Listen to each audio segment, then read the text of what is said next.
It's the Bush League Mud Show. It's the Bush League Mud Show. Let's go. Are you ready? Make some noise!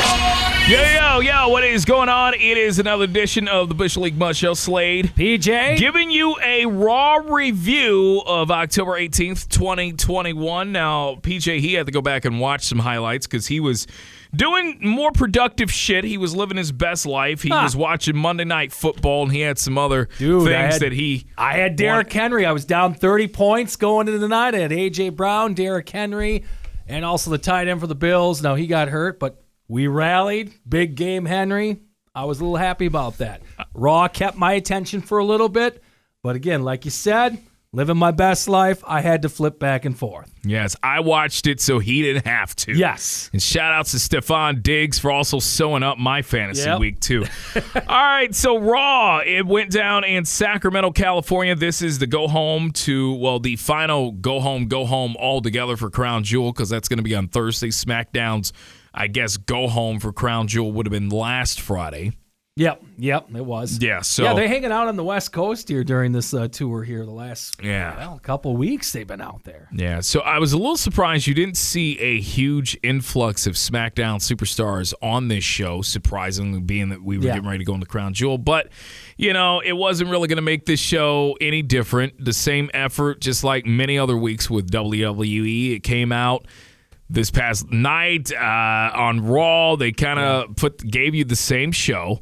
They gave you the same type of stuff. Again, the reluctant tag teams. Second week in a row, we had Big E teaming up with Drew McIntyre. This time, it was against the Dirty Dogs, who had a hell of a move that should have been a finisher. And the same issue I have with AEW, when somebody does a finishing move, that should have been the finish.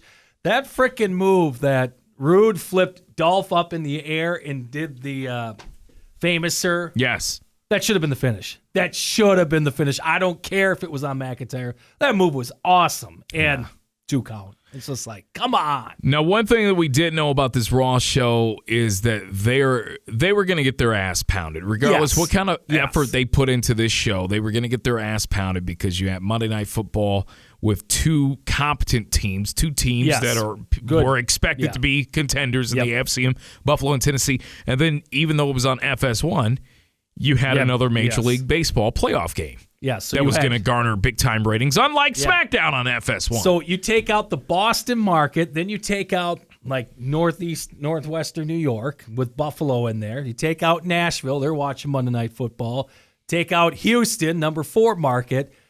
I mean, they are going to be probably hurting this week in the rating books. Yeah, so we start off Raw, kick it off. Charlotte Flair, she kicks the show off. She comes down to the ring. She grabs the mic. She wonders why there's no goodbye celebration, because this is going to be Charlotte's final Raw appearance before she goes over to SmackDown after Crown Jewel. For 3 weeks until they do the wild card rule, The wild card rule that even Vince McMahon didn't know. And they've given her the Sami Zayn gimmick. Yes. Already. Yeah, she is not happy that the roster was not lined up to say their goodbyes to her. There are no thank you, Charlotte chants from the crowd either, so this didn't help. No. Flair, she's not happy with how she has to defend her title on her last night against some rookie. That rookie being Bianca Belair on her final night on Raw. Flair says that this is bullshit. Yeah. Bull crap. Well, bull crap. It was early in the night. I don't think they could get the shit in for this one. No, I'm saying bullshit. This whole show was bullshit. They haven't been trying to get the shit in the last couple times. I think they slip it in the 9 o'clock hour. Yeah. Charlotte says she really thinks there's some kind of conspiracy against her, and she goes on to say that Bel-Air isn't really on the Raw roster yet, but yet she has a title match. She already has her title shot this week at Crown Jewel, so why should this match even go down? You get some "you suck" chants from the fans. Flair goes on with words. They go back and forth, her and Bel-Air, until the words against Bel-Air until the music interrupts and Bel-Air comes out swinging the hair, which I'm so over, man. I've been saying this for the last several plus episodes. I want to see that mean streak in Bianca. But you know who's telling her to do it. You know he loves the hair. Yes. You know he's telling her to do it. Bianca comes out, says there's no conspiracy, it's justice served. She says she's done nothing but prove that she belongs here and deserves the rematch. And Bel-Air recalls how Becky Lynch saved Flair from Bel-Air a few weeks back. Bel-Air, she goes on, says she's the star no matter what branch she's on. Bel-Air then knocks Flair for begging to have a farewell and tells her to take as much time as she needs to say goodbye to the title. I thought that was pretty cool. Bel-Air then gives Flair some advice for post-title life and says that she comes back to Raw after Crown Jewel. She'll have both titles. And how was that for a rookie Charlotte? They decide to, Flair at least decides to deck Bel-Air. Bel-Air comes back, hits a ricochet type slingshot. Yep. Off the ropes, and this got so played out throughout the night because they did it multiple times in their match. Yes. But anyways, Flair bails out, and there you go. So that's the setup. What is going to be your main event for the night, which is Charlotte putting her belt on the line against Bianca Belair. Crowd reaction was good for Bel-Air when the music did hit and she did all the dancing. Pretty good pop from the crowd. So I mean, that is a good sign to see crowd's not turning on her yet, and obviously For Charlotte, she usually garners attention when she says, well, I'm not getting this or that. And then the crowd will usually say, like, thank you, Charlotte, or something. Nothing from her, this crowd. So I don't know if they're just done with the gimmick for now. I just think that a majority of these Raw shows, and think about it, we're fans. We've gone to watch Raw before. You get there, and even Chucky on the Child's Play account to promote the TV show that we forgot to mention last week that they had Chucky. That's right, make an appearance to promote this. But even from the Child's Play account, it was less talking, more wrestling. So imagine being a fan. You go to this 3-hour bumblefuck of a show. Mm-hmm. You're excited because you're there, and then the show starts. And then it's like, man, we got to sit through a 20, 25-minute segment where there is no wrestling at all. There's no action. Yeah. There's just bad scripted line rebuttals from the talent. Yeah. Yeah, I mean. So it's easy to suck the crowd out of it early. But I was going to say, it's the opening segment, and it was. No, it wasn't. Charlotte was getting no reaction in that ring. The boos weren't even that thundering down when she was like, cutting the promo. It's like, oh, geez. I guess. They were in Sacramento. Yeah. This is where you miss Bayley. Yep. Exactly. You miss. Or Sasha, too. I mean, because of the connection with Bayley. They're good friends. This is where you miss Bayley.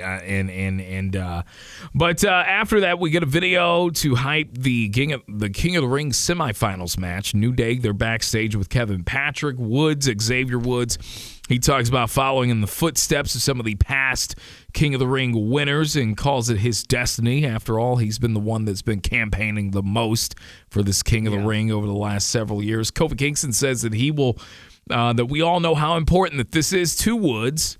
Again, he's only talked about it forever, and that's why he's going to be at ringside for Woods tonight, and he's also going to be there to prevent Veer and Shanky from interfering. Kofi then says that it's Woods' dream to become king. They celebrate more before heading off to the ring. So then we get to the ring, King of the Ring semifinals match. Xavier Woods, he comes out with Kofi. And then we go to commercial. Yep. Come back from the break, only to get a Raw return vignette. This was also a theme of the night, too. They were showing very unnecessary vignettes for people that we've already seen on Raw, or people. I mean, you're counting on people that continuously watch this product every week. So it really doesn't matter if they're on Fox or if they're on USA. We've seen them before, but they also did this throughout the night for Kevin Owens, and I have that in my notes. But anyways, we get the Raw return vignette for Seth Rollins. We get back into the ring. We see some NBA players at ringside from the Sacramento Kings. It was not Chris Webber. It was not Jason Williams. It was not. I was gonna say Vlade Divac. Who? It was or our boy Tyson, right? Halliburton, yeah. I don't think he was there. I wasn't really paying too much attention. I was going to say, that's the only king I know. I was the only, De'Aaron Fox. Nope. Harrison Barnes. 5 years ago. Marvin Bagley.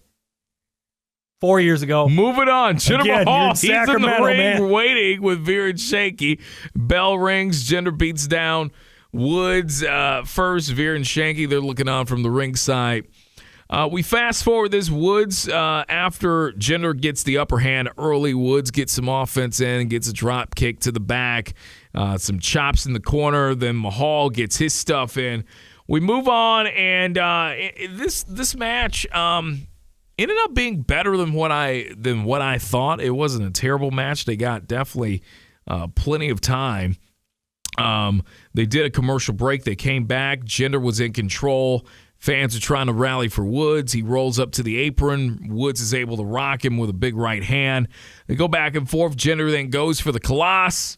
Woods is able to counter that, resist it at least, fights out of it. Then Jinder drops him with a big side slam. Then he plays the crowd. He's a typical heel. He's playing. He gets some boos. Everyone's on Xavier's side in this match. Woods then super kicks Jinder, knocks Shanky off the apron. Woods goes to the top, flies. Jinder catches him on the way down with the Colossus, slams him, but then we got a close 2 count. Woods got to the bottom rope just in time. Jinder then grabbed Woods, take him to the top for a super back suplex. Woods fought that off, knocked him to the mat. Woods then struggled to climb back up, but then he did, and then walked to the top rope, nailed the flying elbow drop for the pin, the 1-2-3. Xavier Woods going to the finals of the King of the Ring. Using the Macho Man move, which, again, the promos, you may have seen it all weekend long. I did during Sunday Night Football. They showed it a couple times and other programming. They had a hell of a good vignette of showing the history of the King of the Ring, even though Macho Man was never in a King of the Ring tournament. They showed him as King Macho Man and the others. So USA did a good job of trying to promote this, and NBC as well, that this is a big event. So I find it ironic that, that's the move he's using, is the elbow off the top, King of the Ring. And yeah, I saw a sign in the crowd, if Woods doesn't win, we riot. He's got the crowd behind him in this thing. Here he is to the finals, like you predicted. This is the way to go. And, they finally booked something correct here. Yeah. After the match, Woods, he's standing tall. He's celebrating. New Day music, it's going. Woods versus Finn Balor. That is your confirmed final for WWE Crown Jewel on Thursday. He didn't touch the crown technically, but he was close. He had the scepter and the cape on. Mm-hmm. Does that mean he ain't winning the damn thing? Well, remember the rule. He shouldn't have been winning to begin with, but I thought it was a nice story to tell because he's the only one that seems to really give a shit about this tournament, unfortunately. But as we know, everyone who's put the damn crown on, you ain't winning. You ain't winning. He's got the cape on, and he's got, and they pull off the James Brown. I thought that was pretty funny. And being those two goofballs, I seen it coming anyways. I knew they were going to do some shit like that. But, so you got Woods and Balor. They're going to be going at it in the tournament finals at Crown Jewel on Thursday. Woods and Kofi. They, as you said, they go to the King of the Ring throne for the fake celebration. They go to the stage. So then we now see Austin Theory. We see the package of Austin Theory defeating Jeff Hardy last week. We saw the footage earlier in the day of Theory. He's looking on his phone, and he gets talked to about basically beating Hardy the previous week, and then they're interrupted. Again, Austin Theory, we just drafted him. Mm-hmm. He's on the main roster. He had a match last week against Hardy. Yeah. We had a match last week. Yeah, they're going at it, and they get interrupted by the 24/7 goons. Yeah. This backstage interview got interrupted by the 24/7 goons. Mm-hmm. So I don't know if this is a rib on Theory already, if we're already trying to set the tone of what they think of him so far. I hope that not. He will be a 24/7 goon running around backstage chasing after Reggie. I did not like that one bit. Like you said, you already now are putting him into that group where they have nothing for and they just run around like idiots the whole time. Where Theory is a guy that you could, let's face it, you could elevate him, maybe throw him at Damian Priest for, that U.S. championship down the line here in a couple months or so. He should be getting to that level instead of letting him on this shit. So hopefully they figure this out. Yeah, we see Reggie getting away, comes back by R-Truth. He jumps out. Truth has some words for Theory. Reggie walks off. Truth says that Theory is an angry man and must want to take some of that anger out in the ring. So Truth says that he will accept the challenge under one condition. If Theory gets permission from his mommy to stay up late. Oh, my God. Yes, this was a... Anyways, get back to the ring. Out comes Austin Theory. We go to commercial break. We come back. This is a matchup. We come back from the break. We get a promo for the no-holds-barred match between Lashley and Goldberg for Crown Jewel on Thursday. Get back to the ring. Out comes R-Truth. Stops on the stage, says that he made a mistake. He didn't accept the challenge for himself, but his friend. And then Truth introduces the real opponent for this match, which is Jeff Hardy. Hardy gets the ring, and boom, we got a loud pop. First one of the night. Yeah. Fans behind Jeff get into the ring and go to commercial break. I'm not even going to really. I mean, they did the typical tie up, little things back and forth. Come back from the break. Austin Theory, he's got Hardy down the ring, dropping a stomp. Hardy then fights back, nails the inverted atomic drop in the middle of the ring. Hardy got more offense in this match compared to what they've been doing with him in weeks previous. Yep. Anyways, Hardy was able to hit a splash. Theory kicked out at 2. Hardy kept fighting, kicking Theory out of the ring. Hardy then leapt into the barrier with a big whisper in the wind. Hardy then dropped Theory over the top rope to send him back to the mat. Then Hardy went to the top rope for a swanton. Theory crotched him with the top rope. And then Theory with the big TKO into his knee for the pin and the win. So Theory gets a win. After the match, Theory, he was standing tall as the music hits. He then grabbed his phone, laid next to Hardy in the middle of the ring, taking another selfie photo with him. Yeah. Hardy then comes from behind, drops Theory with a twist of fate. Mm-hmm. Then Hardy grabbed the phone and showed it off to the crowd for a pop and laid next to Theory and took a selfie with him. So I like this. I like this match. I didn't like that 24/7 lumping him with that. But this match did get over with me. They did put on a good match. Theory was the guy you need to put over.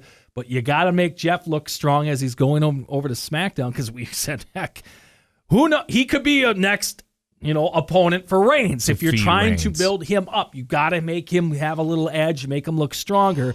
So I like the post-match thing that Theory does with the phone, and I like how Hardy got right back up and gave it to him, did the same thing to him, and walked on out. So I think this accomplished what you needed to do with both guys going in the separate directions. Yeah, we got back into the ring as Big E made his way out to, we got a backstage segment first with Big E and Drew McIntyre, who have made some amends at least before Crown Jewel. Yes. They said they're going to coexist as a team because everyone knows they're going to get it on for the crown at Crown Jewel for Big E's belt. So, anyways, we move on, and we get this match. It's Big E and Drew McIntyre versus Robert Roode, Dolph Ziggler, the Dirty Dogs. They come out to the crowd. Big pop for Big E. Plays to the crowd. Go to commercial break. We come back from the break. Adam Pearce, he's backstage with Sonya Deville. They talk about how they're going to go bigger and better than ever next week for the Raw season premiere. Not if the creative team's still intact. They won't. Correct. So Charlotte Flair walks in. She vents her frustrations over the lack of a goodbye and also having to defend her belt against Bianca Belair. Flair says that she smells a conspiracy, but Deville dismisses that and says it was the only logical to put she and Belair in the main event. Flair says that she can't be replaced and she's taking the title to SmackDown. And then she walks off. We went back to the ring. Big E waits for McIntyre to come out with his sword that I didn't realize until last night. They've named Angela. Did you know this? Oh, God, they did. No, did you know that they had named the sword? I noticed tonight the sword holder for the first time is by a turnbuckle. I thought he was wedging this thing carefully between the steps in there. No, we have a dedicated sword holder now on the ring for this damn thing as well. Yeah. So Ziggler and Big E, I got to ask you, if we're all about merchandising this, where the hell are your foam swords in the crowd? I didn't see a single damn one. I remember back in the day, Hacksaw Jim Duggan, I had one. Had the foam 2x4s, and they would go nuts. If your main purpose is this damn sword to merchandise it, Where is it? I have not seen one damn kid with one of these in his hands at a live event. No, I'm with you. I wonder, what the hell? Yes. He's not going to use it in the damn match to impale somebody. I don't know, man. Goldberg's been talking that murder shit lately. That's right. Maybe we are going to have some death coming up. I mean, could we see a cinematic match with Drew McIntyre where he actually pierces someone with his sword? I guess. We get into this match. Ziggler, Big E, they start things off. Big E puts him down pretty quick. Ziggler's talking some trash, kicks Big E in the gut, going to work, showing off. Big E comes right back at him for a shoulder drop, 2 count. Drew then gets tagged in, takes over, big chops to the chest. That sends Ziggler into the corner. Then Ziggler rocks Drew and turns it around. Roode then tags back in, mounts Drew into the corner with some right hands. There's more trash talking from Roode. Crowds are booing them. We go to commercial break. We come back. We see Ziggler stomping away at Big E in the corner. We fast forward in this match. Clearly, it was a lot of fast forward. I got a lot of notes here. I just want to fast forward because this match really didn't do anything for me. But we get Big E, Ziggler. They're both looking to make some tags in this match as they're both down for the count. Drew and Roode, they tag in. Crowd pops. Drew unloads with some clotheslines. Big overhead throw. And then another launch Roode across the ring. Drew then launches Ziggler with a big throw. And then Drew net breaker to Roode. And then a kip up. Drew with the running uppercut to Ziggler in the corner. And then the inverted Alabama slam with Ziggler being slammed onto Roode. Ziggler rolls to the floor. Drew scoops Roode on his shoulders. Roode then slides down. Ziggler holds Big E's leg from the floor. This goes back and forth, back and forth. Yeah. Eventually, we get to a point where Drew tags in. Big E scoops Roode for the big ending. He stares at Drew. Drew gives him a thumbs down for Big E to hit the finisher on Roode for the pin and the win. So there you go. There's your winner in this tag match. Obviously, Big E and Drew McIntyre after the match. Big E, he's standing tall with the WWE title. As this music hits, Drew comes out from behind. But Big E turns around, and they face off in the middle of the ring. They shake hands. And there you go. I mean, it's just, not going to let each other touch each other before Crown Jewel. That's all that we did. We did what we needed to do for this match. It served its purpose. Yep. No, nothing out of the ordinary here. This is what it is. You can't have guys cut promos on each other anymore because the promos aren't effective. So you just got to throw them in weird tag team situations for a couple weeks in a row and hope that does something to draw interest. Street Profits, they're backstage. They're getting riled up now. They put the tag team division on notice. They hype up the Raw tag team titles match at Crown Jewel. They aren't asking, but they're demanding the smoke now that they're back on Raw. AJ Styles and Omos, they show up. AJ says they've tried to bring some dignity to the tag team division, and now these dorks show up on Raw. Omos says Raw is in his house. AJ reminds him his name is also on the lease. Then AJ goes on about how they're going to be winning the titles at Crown Jewel from RK Bro. And maybe the Street Profits will find their names at the top of the list for a title shot. The Profits, then they laugh at AJ, and they say they're only back on Raw for one reason. That's to put the division on notice. Then the Profits announce that they want the smoke as they head off. So there you go. Backstage segment going on there. Yeah, we wanted the smoke to poof and get to the next damn thing. Yeah, so we go back to the ring. Out comes Mansoor. We go to commercial break. We come back from the break. We get a video vignette for Kevin Owens' return to Raw. Yes. Then we get into the ring. It's Mansoor as he's waiting as Cedric Alexander makes his way out with Shelton Benjamin. And then we end up seeing what happened last week between Mansoor and Mustafa Ali to set up their Crown Jewel match in front of Mansoor's hometown because we knew we were going to make this a match for the pay-per-view, obviously. Bell rings, goes back and forth. Cedric on the offense early in this match. Mansoor, he works Cedric against the ropes. Cedric, he's able to counter, launches him into with a big suplex. We see Cedric with a backbreaker now. Shelton encourages Cedric on the outside, and he works Mansoor. Continue to go. Fast forward in this match, Mansoor eventually connects with a big kick to the face. They tangle some. Mansoor, he drops Cedric with an inverted DDT in the middle of the ring. Then Cedric sends Mansoor to the apron, but Mansoor is able to launch himself back in with a flying neck breaker for the pin to win. So Mansoor getting this guy's a loser with Mustafa Ali when they're a tag team, but he's by himself. Yeah. And you got the Hurt Business. Yeah. You got Sheldon on the outside, but Mansoor by himself is able to score a win. Go ahead. Well, over the weekend, I saw this, and this is very interesting. And again, another missed opportunity for storytelling and to maybe tell this story more realistic and better. Mustafa Ali on his Twitter account said, I am proud to be in this match. Fine, this is going to be the first ever match. 2 Muslim men will be going at each other in front of, a crowd that's going to be, basically 100% on their side into this match. They have not told that story at all, one bit, on programming. No, they just hot shot it. They hot shot it and just said, well, their reason is they were a failed tag team. Lazy if they would booking. have told that story, a human story, a real side that, yes, we want to be inspiration to the little kids that, grow up and they say, we've never seen this before. Now we see 2 people that we can relate to.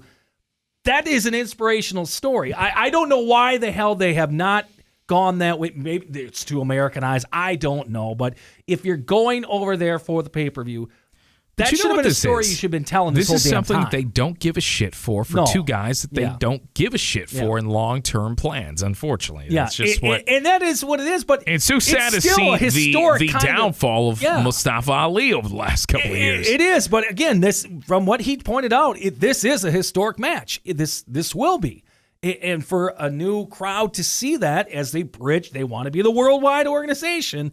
This is something... Only when it's beneficial to them. And it would be beneficial. I mean, number 1 religion in the world, Muslim is huge. So I don't know why the hell they did not even bring this up at all in any of the storytelling.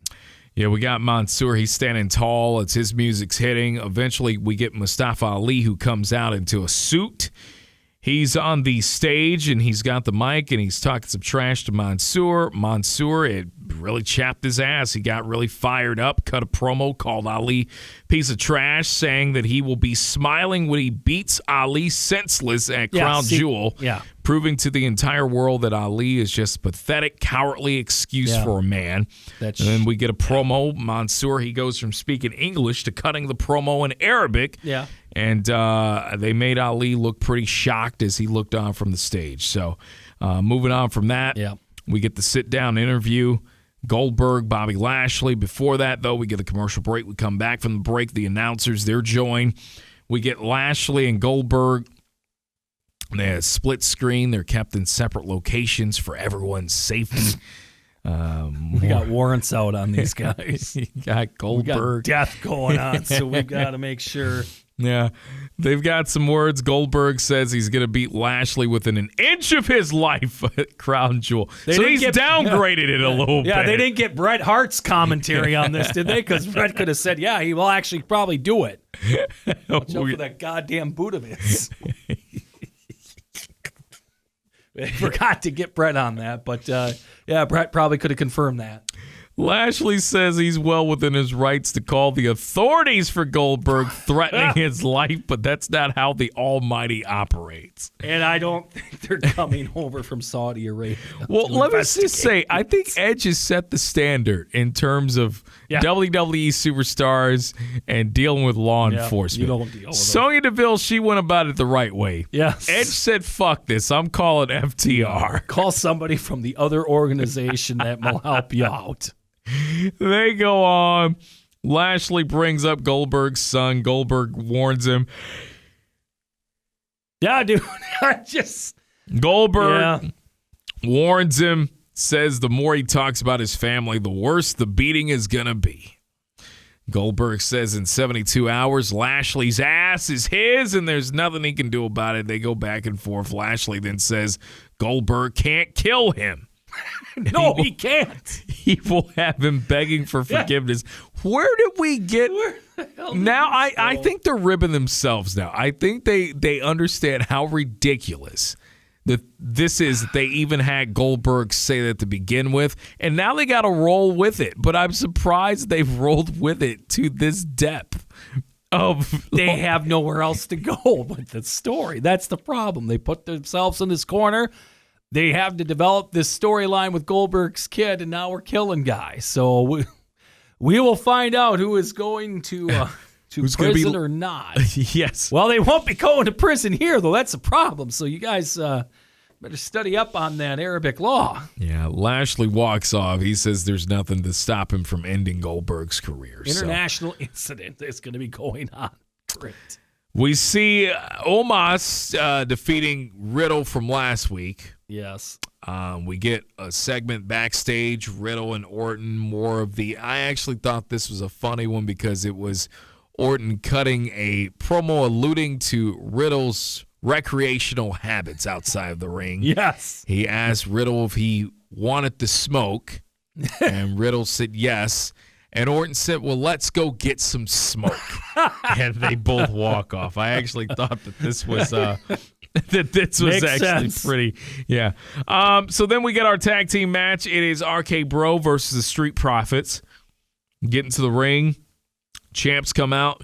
And this is a non-title match. Yeah.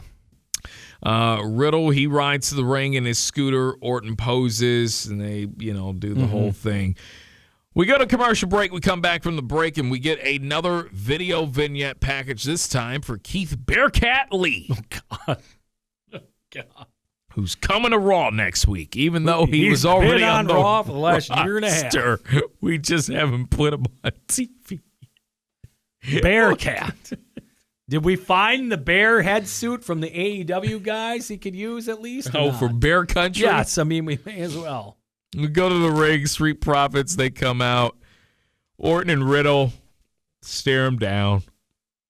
Ford starts off with Riddle in this match. They go back and forth.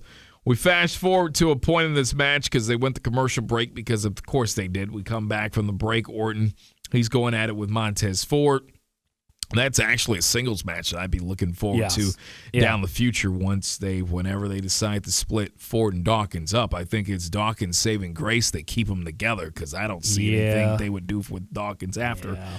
But anyways, they're going back and forth, Orton and the others.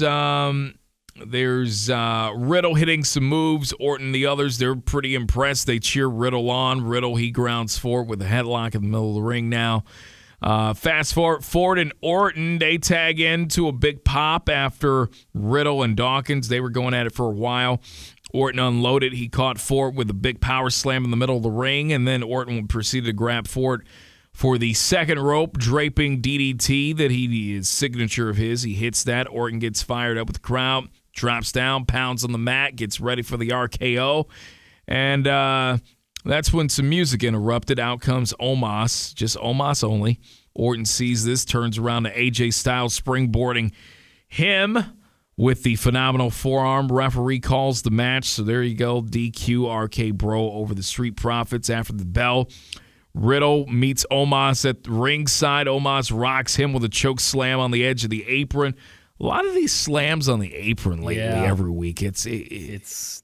Starting to see that a little bit too much. Yeah. But Omos, he hits the ring now. They take out the Street Profits first. That led to some boos. Then AJ dropped down, yelled in the faces of both Orton and Ford while they were both down. Boos continue. AJ and Omos, they stand tall. Then they exit the ring.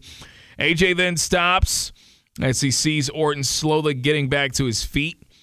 Fans are chanting for Randy, but then Omos charges, levels Orton with a big old boot to the head. Fans boo, and then we go to the replays. Omos and AJ, they stand tall, and then we get a video package of Becky Lynch coming to Raw next week, even though we just saw her compete in a tag match last week. Yeah, absolutely none of this was necessary.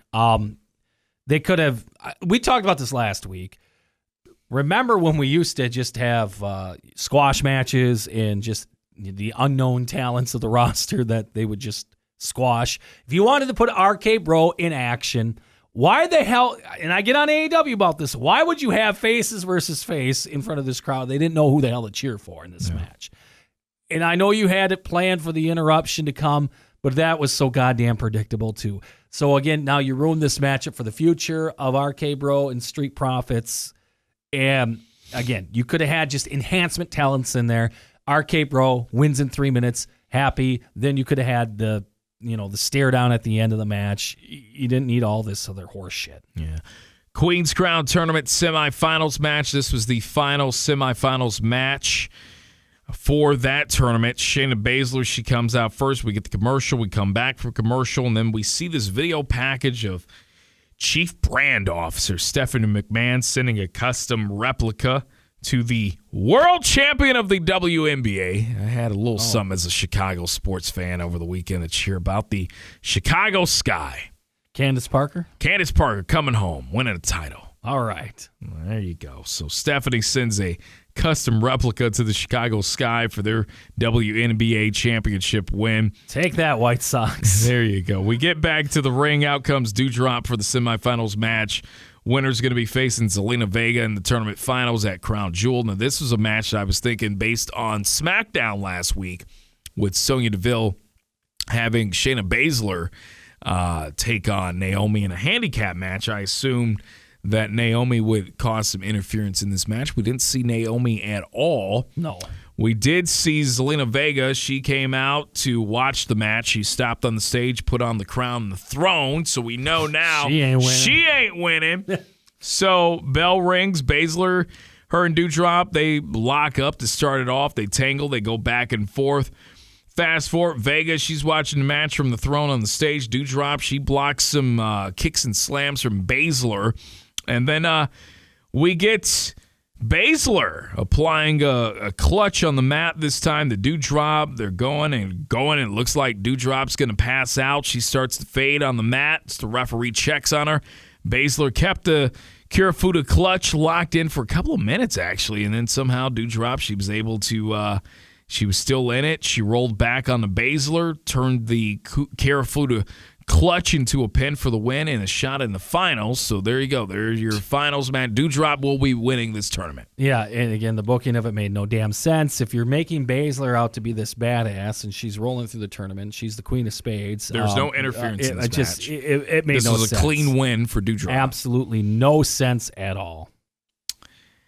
And I asked you if this is where they might be. I mean, I know Baszler, took out Eva Marie a couple of weeks ago, but do we see Eva Marie still back in the picture with Doudrop and having some kind of interference at Crown Jewel in this Queen's Tournament match?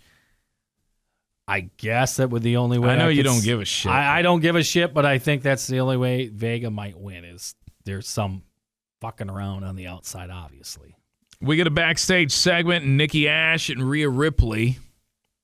Boy, they do, man. These women tag team titles, like a lot of weeks you forget who the champs are. Yes. Because nobody wrestles to defend these belts. When Natty and Tamina had it, I was like, okay, I know they're the champs. And they were good workers with it too, but they were a team. They've been a team for a while.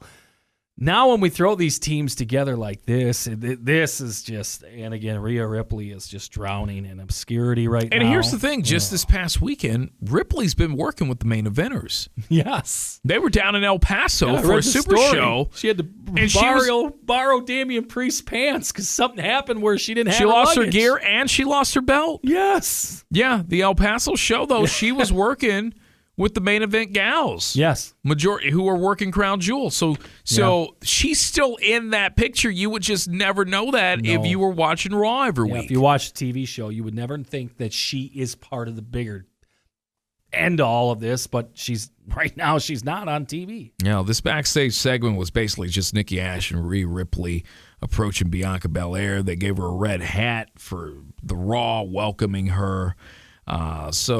There's a little something there. Rhea Ripley and Bianca Belair, they're close friends from their time in NXT. We fast forward, we get a matchup of Finn Balor versus Mace.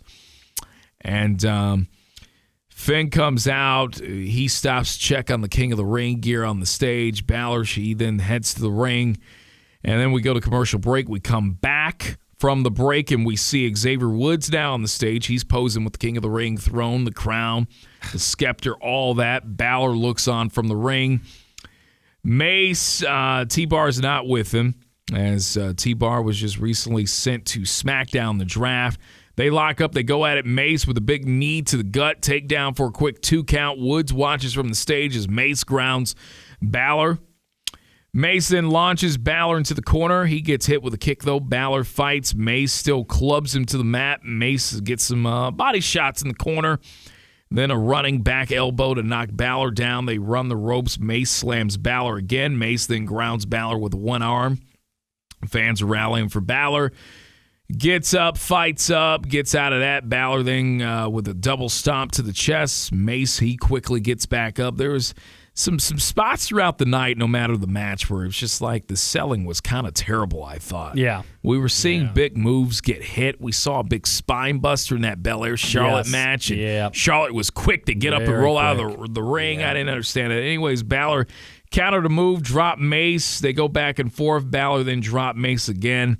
Hit the coup de grace, got the win. After the match, Balor, he's standing tall, he's looking off, and Balor has his arm raised. Woods looks on. It was all fun and games until they got into a little confrontation up at the stage at the Crown area, and Balor sees Woods with everything on and proceeds to yank the scepter away, and now it gets a little tense. Kofi comes out from the back to kind of keep the two separated.